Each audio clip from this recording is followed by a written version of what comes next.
Assalamualaikum warahmatullahi wabarakatuh. Waalaikumsalam Waalaikumsalam Waalaikumsalam. warahmatullahi warahmatullahi wabarakatuh. wabarakatuh. Kami dari kelompok 8 ingin mempresentasikan tentang Cyber Sabotage and Extortion dari mata kuliah Etika Profesi Teknologi Informasi dan Komunikasi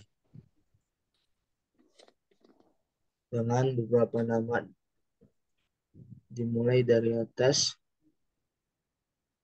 Nama saya Safirus Bupasa dengan NIM 17190413. Saya Muhammad Faris dengan 17 19 04. Saya Yudi dengan NIM 17190281. Saya dengan Mario dengan NIM 17190540. Dan saya sendiri dengan NIM 17190392. Saya Wahyu Purwanto dengan NIM 17 19 0218. Slide selanjutnya akan dibacakan oleh Mario. Oke, terima kasih Muhammad Raihan. Apa itu cybercrime, sabotage, and extortion? Cybercrime, sabotage, and extortion merupakan kejahatan yang paling mengenaskan. Kenapa? Karena kejahatan ini dilakukan dengan membuat gangguan perusahaan atau penghancur terhadap suatu data, program komputer atau sistem jaringan komputer yang terhubung dengan internet.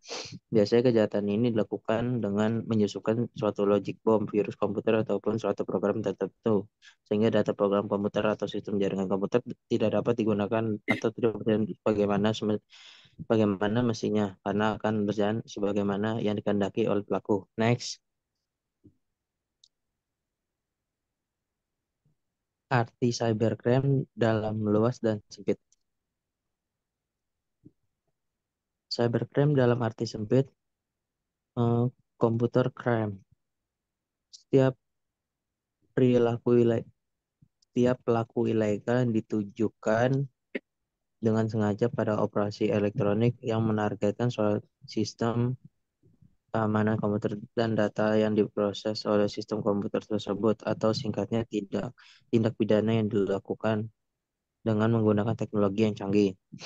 Cybercrime dalam arti luas, computer-related crime atau kejahatan yang berkaitan dengan komputer. Setiap perilaku ilegal yang dilakukan dengan maksud atau berhubungan dengan sistem komputer atau jaringan, atau singkatnya tindak pidana apa saja yang dilakukan dengan memakai komputer, hardware dan software sebagai saran atau alat komputer sebagai objek baik untuk memperoleh keuntungan atau tidak dengan merugikan pihak lain. Selanjutnya dibacakan oleh teman saya Yudi. Faktor-faktor penyebab cybercrime, sabotase, dan extortion. Ada banyak penyebab mengapa bisa terjadi cybercrime. Yang pertama, akses internet yang tidak terbatas. Yang kedua, kelalaian pengguna komputer. Yang ketiga, cybercrime mudah dilakukan dengan risiko keamanan yang kecil dan tidak diperlakukan peralatan yang support modern. Meskipun kejahatan ini mudah dilakukan, tetapi karena sangat sulit untuk melacaknya, sehingga mendorong pelaku untuk melakukannya. Keempat, para pelaku umumnya adalah orang yang cerdas, orang yang sangat ingin tahu yang besar, dan orang yang fanatik terhadap komputer, di mana pelaku mengetahui cara kerja komputer lebih banyak dibandingkan operator komputer. Yang kelima, sistem keamanan jaringan yang lemah. Yang keenam, kurangnya perhatian masyarakat dan aparat. Cara mencegah cybercrime. Cybercrime sangat pantas untuk diwaspadai. Cybercrime sangat pantas untuk diwaspadai, sehingga berikut ada cara untuk mencegahnya.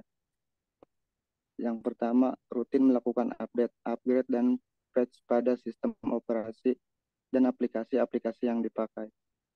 Yang kedua, memeriksa ulang dan memperbaiki konfigurasi pada sistem operasi, web server, dan aplikasi lainnya. Yang ketiga, menganalisis kembangan servis-servis yang aktif, matikan jika tidak perlu. Yang keempat, mengatur jadwal untuk melakukan backup data penting, file konfigurasi sistem database, sehingga jika sewaktu-waktu terjadi device tinggal menggunakan data backup. Yang kelima, melindungi server dan firewall dan IDS. Selanjutnya akan dibacakan oleh teman saya, Muhammad Faris.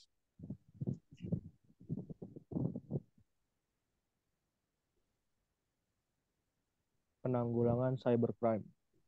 Ada beberapa langkah penting yang harus dilakukan suatu negara dalam penanggulangan cybercrime. Yang pertama yaitu melakukan modernisasi hukum pidana beserta hukum acaranya yang diselaraskan dengan konvensi internasional yang terkait dengan kejahatan tersebut. Yang poin nomor 2, meningkatkan sistem pengamanan jaringan komputer nasional sesuai standar internasional.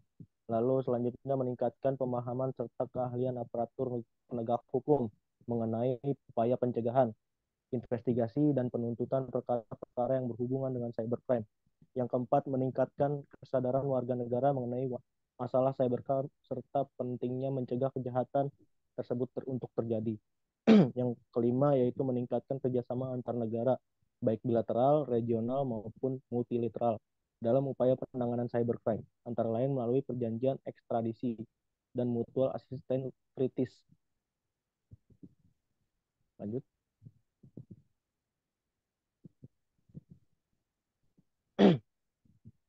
Ada beberapa cybercrime berdasarkan motifnya, yaitu yang A, cybercrime sebagai tindak kejahatan murni, yang dimana orang yang melakukan kejahatan yang dilakukan secara disengaja, di mana orang tersebut secara sengaja dan terencana untuk melakukan pengerusakan, pencurian, tindak anarkis terhadap sesuatu sistem informasi atau sistem komputer. Yang poin B yaitu cybercrime sebagai tindakan kejahatan abu-abu, di mana kejahatan ini tidak jelas antara kejahatan kriminal atau bukan, karena dia melakukan pembobolan tetapi tidak merusak, mencuri, atau melakukan perbuatan anarkis terhadap sistem informasi atau sistem komputer tersebut. Yang ketiga, cybercrime yang menyerang hak cipta atau hak milik, yaitu kejahatan yang dilakukan terhadap hasil karya seseorang dengan motif menggandakan, memasarkan, mengubah yang bertujuan untuk kepentingan pribadi atau umum, ataupun demi materi dan non-materi. Yang keempat, yaitu cybercrime yang menyerang pemerintah. Kejahatan yang dilakukan dengan pemerintah sebagai objek dengan motif melakukan teror, membajak, ataupun merusak keamanan suatu pemerintah yang bertujuan untuk mengacaukan sistem pemerintahan atau menghancurkan suatu negara.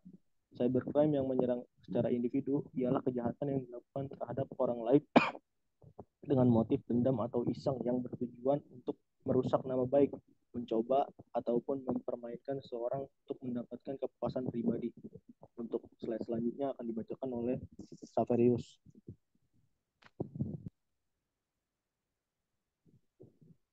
Baik, selanjutnya adalah dasar hukum tentang hukum cyber, sabotase, dan extortion. Adapun UU yang akan dilimpahkan kepada pelanggar kasus cyber, sabotase, dan extortion yaitu pasal 27 ayat 4 UU ITE berbunyi, setiap orang dengan sengaja dan tanpa hak mendistribusikan dan atau mentransmisikan dan membuat dapat diaksesnya informasi elektronik atau dokumen elektronik yang memiliki muatan pemerasan atau pengancaman. UU ITE tidak atau belum mengatur mengenai cyber terorisme yang ditujukan ke lembaga atau bukan program. Pasal 107 F UU ITE berbunyi, dipidana karena sabotase dengan pidana penjara seumur hidup atau paling lama 20 tahun. Barang siapa yang secara melawan hukum, merusak, membuat tidak dapat dipakai, menghancurkan atau memusnahkan instalasi negara atau militer, atau diundangkan. Barang siapa yang secara melawan hukum menghalangi atau menggagalkan pengadaan atau distribusi bahan pokok yang menguasai hajat hidup orang banyak sesuai dengan kebijakan pemerintah. Pasal pemerasan pasal 368 ayat 1 ITE berbunyi, barang siapa dengan maksud untuk menguntungkan diri sendiri atau orang lain secara melawan hukum, memaksa seorang dengan kekerasan atau ancaman kekerasan untuk memberikan barang sesuatu yang seluruhnya atau sebagian adalah kepunyaan orang itu atau orang lain, atau supaya membuat hutang maupun menghapuskan piutang, diancam karena pemerasan dengan pidana penjara paling lama 9 tahun. Selanjutnya,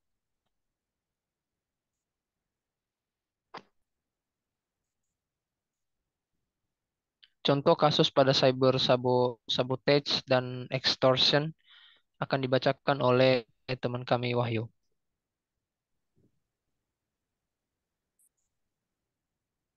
Baik, terima kasih. Di sini ada kasus penyebaran virus worm. Jadi menurut perusahaan software antivirus, worm Candex menyebar dengan cara mendobrak sistem komputer yang tidak berproteksi dengan baik.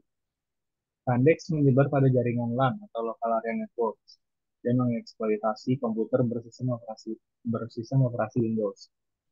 Menurut perusahaan antivirus F-Secure, komputer yang rentan terhadap serangan bom ini adalah komputer-komputer yang menggunakan password yang mudah ditebak. Biasanya hacker menggunakan daftar terprogram untuk melancarkan aksinya. Begitu infeksi, bom akan merubah konfigurasi Windows sehingga worm ini langsung beraksi begitu Windows aktif. Worm ini juga menginstal backdoor pada komputer yang disusupinya. Dengan backdoor ini, pembuat worm berkesempatan mengendalikan komputer dari jarak jauh atau remote menggunakan perintah-perintah yang dikirim melalui kanal di IRC atau Internet Relay Chat. Atau penjelasan dari F-Secure. Nah, yang kedua adalah kasus logic bomb. Jadi kasus ini adalah seperti yang dilakukan oleh Donald Burleson, seorang programmer perusahaan asuransi di Amerika. Ia dipecat karena melakukan tindakan menyimpang. 2 hari kemudian, sebuah logic bomb bekerja secara otomatis mengakibatkan kira-kira 160.000 catatan penting yang terdapat pada komputer perusahaan terhapus. Perubahan ini dapat dilakukan oleh seorang yang berkepentingan atau memiliki akses ke proses komputer. Kasus yang pernah terungkap yang menggunakan metode ini adalah pada salah satu perusahaan kereta api di Amerika. Petugas pencatat gaji menginput waktu lembur pegawai lain dengan menggunakan nomor karyawan yang akibatnya penghasilannya meningkat ribuan dolar dalam setahun.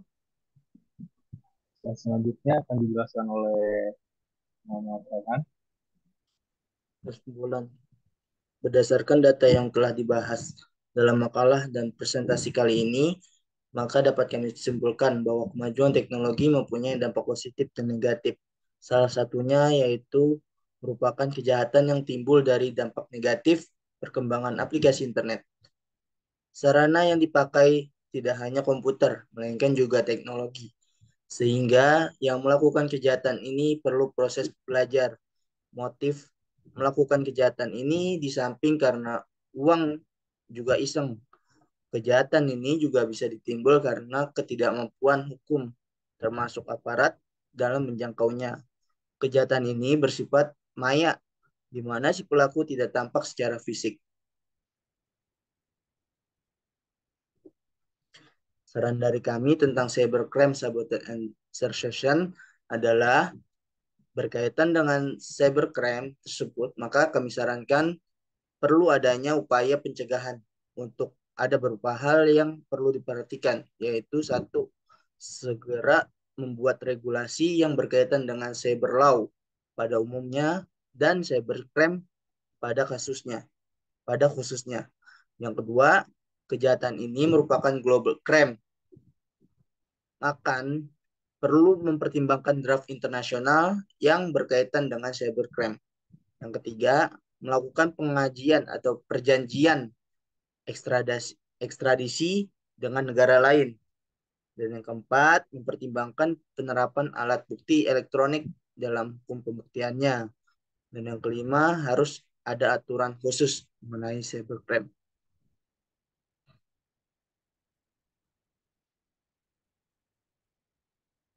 Demikian presentasi kita pada malam hari ini. Pada hari ini, kurang lebihnya mohon maaf. Wassalamualaikum warahmatullahi wabarakatuh. Waalaikumsalam. Waalaikumsalam Assalamualaikum warahmatullahi wabarakatuh.